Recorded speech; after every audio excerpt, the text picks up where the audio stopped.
Hey, this is Notzer, and today we're going to be showcasing Grand Battles. This is on 10.5's public test server. I will talk about the two super battleships, but I really wanted to showcase this because I want an opportunity to talk about something. So Grand Battles is going to be its own unique game mode in 10.5. The basic idea is it's 9 versus 9, tier 9 and 10, and any non-super battleship can generate intelligence reports. You need 16 intelligence reports in order to have the privilege to pull one super battleship for one battle. You heard me right. You have to get 16 intelligence reports. Now you might say, oh, well, in a game like this, Notzer, you're going to get a ton of intelligence, right? No. Intelligence is annoyingly capped and completely unskillful. Well, nearly. You can at most earn 3 intelligence reports per battle. 1 for 100,000, 2 for a ship being sunk. That's it. So all of this work that I'm doing for my team, it's kind of meaningless. There's really no incentive for me to go past the initial 100,000 or 1 ship kill. I can't scale up my reward, so why would I even bother? And on top of that, this is a 20-minute battle. I'm going to get 3 intelligence report for 20 minutes of invested time. Because Wargaming chose 16 instead of 15, it's going to be 6 games instead of 5, of course, because we wouldn't want it to be easy. 6 games at 20 minutes, that's 2 hours. And that's if you get 3 each and every game, with maybe one game having 1 exception. But you pretty much have to get 3 every single game. Oh yeah, you're going to have an opportunity to check out the new attack animation for the attack rockets. They're going to use their small arms, machine guns, to indicate where they're attacking so that DDs can avoid. The attack maneuver is warning me. And, pretty much we just took it. It was the first time I ever saw it, obviously, based on the text on the screen. He's going to come back around and do it again. The animation's interesting. I don't know how much I can use it. I'm certain that it's harder for the aircraft carrier to actually perform an attack rocket attack. And visible FPS chugging. Hopefully they optimize it, but I'm worried that players with less capable rigs will probably not like being attacked by the attack rockets just for the animation that plays out. But let's talk about this game mode. Grand Battle. Wargaming, why do we need it to be so grindy? Why? If you do it legitimately, it will take you 2+ hours to earn 16 intelligence reports. You can play 1 game, so a total of 20 minutes in a super battleship, and then you have to do it all over again. So if you want to experience both of the super battleships, you're going to have to invest 4 hours of your time for 2 games. Now, the great thing about this, of course, is that it's easily exploitable for people who just want to cheese past it. And all you have to do is get a kill, get 2 intelligence, and kill yourself. That's probably the fastest way to generate intelligence. There's literally 0 incentive to continue to play throughout the game. Because as you can see, intelligence reports, we gathered 3. And gathering 3 intelligence when you get 6 kills and 150,000 damage and 3 base captures is pretty hollow. Why? Why, Wargaming, do you refuse to respect your players' time? I do not understand it. There should not be a cheese available. This should literally be the best way to earn the right to play. Just do well in the game. If you carry, if you do great for your team, you should get more rewards for it. The fact that there is none, it's just going to leave it open to be easily exploited. In fact, I've already seen CC suggest just get a kill and bail. And that'll actually benefit you more than if you were to contribute more to the game. So, huge opposition to that design. I think that anytime you create hostility, by encouraging players to bail on their teammates, you're making a game mode that actually harms the community more. And I don't want to support it. I really don't want to. So, Satsuma is the Super Yamato. It has 8 510mm guns on 4 gun turrets. It's pretty much a Yamato in armor and layout and everything, save for the unique passive that you can see on the screen, and it's activated. The passive will activate for 50 seconds and give 35% main battery dispersion improvement. You generate this resource by landing shells near the target. Only main battery shells. That'll apply more for Hanover, but yeah.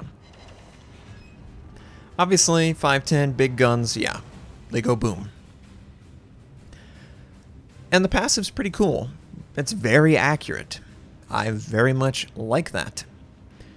But the passive doesn't really activate that much, and if I'm being honest, doesn't really increase the amount of damage that I'm going to be doing compared to if I was just playing a tier 10 battleship. Like, I can play my Montana and easily get 10,000 broadside. Yeah, these are bigger, but I'm giving up so much for this. I'm giving up 16 intelligence, 2 hours of my time. And for what? So that I can play a slightly bigger Yamato?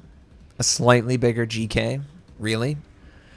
Now, one thing that you might have noticed, the observant of you, I actually fired my gun right before the passive deactivated. So I benefited from the passive on the accuracy. When the shells landed on the opponent, it was deactivated. Now, some of you might assume that you would generate resources for that. You do not. Wargaming has deliberately protected that, so there is no benefit to holding on to regenerate resources after or right as the passive is deactivating. So I'm kind of disappointed that Wargaming is trying so desperately to make this game mode something I don't want to play. I am really, really disappointed by this. I really feel like this is not good enough for the amount of time that I have to invest for it. It's even worse going up against some DDs. They still are basically a hard counter, certain types of DDs against battleships. They just run through you. These are not super battleships that can wade through every opponent and devastate them. These are tier 11 battleships that you have to play 2 hours to play a single game in. Now you'll notice that we're continuously generating our resources because we are firing on cooldown. And the enemy aircraft carrier is obviously attacking us. You can see how large the ship is. It's much bigger than the regular Yamato or the regular GK.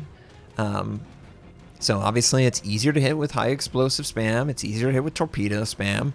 It's just easier to hit. And for me, I feel like if it's easier to hit, if it has all these downsides, if it takes forever to unlock, it needs to be worth it. And it is not worth it. We actually deactivated that torpedo, which is cool. Why would I ever invest that kind of time in this game mode to play one game in this? Maybe I get detonated, you know? Oh, you can get detonated? Oh, we didn't know that. Oh, just use a detonation flag. Yeah, I'm sure you want me to use resources to invest on a ship that's not even mine. You can't unlock this. You can't have it forever. You can't skip over the intelligence report grind. It's just in your inventory, and you have to get enough resources, and if you don't have enough resources, you can't use it. It's simple as that. And just incredibly disappointing to me. Hopefully we showcase a little bit of the degrading aspect. If you don't fire, within 45 seconds, it drops off, it starts degrading, and it speeds up the longer you don't land a shell near a target. Same thing applies to Hanover. Secondaries do not generate this resource. It's all main battery. But unlike Yamato, it doesn't make the main battery more accurate. It makes the secondaries better. Gives it more range, more rate of fire, all the things that every secondary player has dreamed of. Now, Hanover has the exact same secondary range as the GK. 12.5 when fully buffed. Only when the passive is activated does it really have a crazy range. And you can see I'm generating on the Stalingrad. We're aiming at the waterline. We're a full secondary build, so we didn't invest anything in our gun accuracy. And it shows. It's very German. And yeah, that's kind of disappointing too. That's pretty much my entire feelings on this game mode. Kind of disappointing. It's a game mode that clearly is absurd because of the super battleship nature. But they clearly are taking it way too seriously because they want you to invest your resources that you spend time generating on this game mode as if that makes it legit. As if that makes it worth it. As if 2 hours of my time wasn't wasted to play one game in this. And if you have a bad game, you have a bad game. You're screwed. And you can see the resource is starting to degrade pretty rapidly, so I need to engage my fire on the enemy in order to prevent it from degrading, but also generate some of that resource. Now, you know, the secondaries are obviously good. They're German secondaries. They have pretty good accuracy. But this is pretty much just a tier 11 GK, and we're going to land this shell and take this guy out. I'm trying to get in range to use my secondaries, but most of the enemy battleships have pulled back because why would you stay close? But we will get an opportunity to get close. But I will also show you the one thing that can ruin my day, and you probably can guess what it is. There's a DD close by. Hopefully we can generate enough of our passive to activate the secondary so you can see the range. The Satsuma, he's got his broadside. I'm aiming hopefully for the waterline. Definitely no real hope that we will get there. Now we are in secondary range. And that German dispersion. Love the German dispersion. Such a disappointment.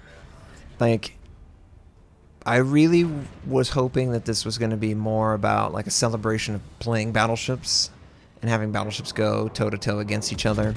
But it really is just a grind disguised as a game mode. The intent of this seems to be just to force players to invest more of their time, money, signal flags, and camouflage in order to have the hope to play one game in a battleship before you lose your mind over the grind required. And it seemingly is going to reward players who cheese the grind over players who actually contribute to the game battle. And I just hate that too. Like, Wargaming, what is the deal? Do you not play your own game? Do you not understand that these things can be done? And oh, here come torpedoes. We're going to get knocked out. Why would you ever allow players a reason to cheese a fun game mode? And we get wiped out right there by torps. Just like any other battleship, they're really just a tier 11 battleship. That's all they are. I can't fathom having to spend 2 hours every time I want to play a tier 11. I don't have any interest in playing this game mode, probably never will on live client if nothing changes. Just too much time invested for such a little experience. And just disappointing. Just disappointing. I'm very curious to hear your thoughts, guys. Please leave in the comments what you think of grand battles, the super battleships, the grind, all of the things that I talked about, even the attack rockets. Thank you so much for tuning into the video. If you like it, like it. If you dislike it, dislike it. If you would like to subscribe to my channel, we do World of Warship content. My North American recruit invite is on the screen. I stream at twitch.tv/Notzer. Thank you so much for watching the video. Even if it's a disappointing video, hopefully it's informative and allows you guys to provide helpful feedback to prevent this atrocity from occurring. Thank you and have a wonderful day.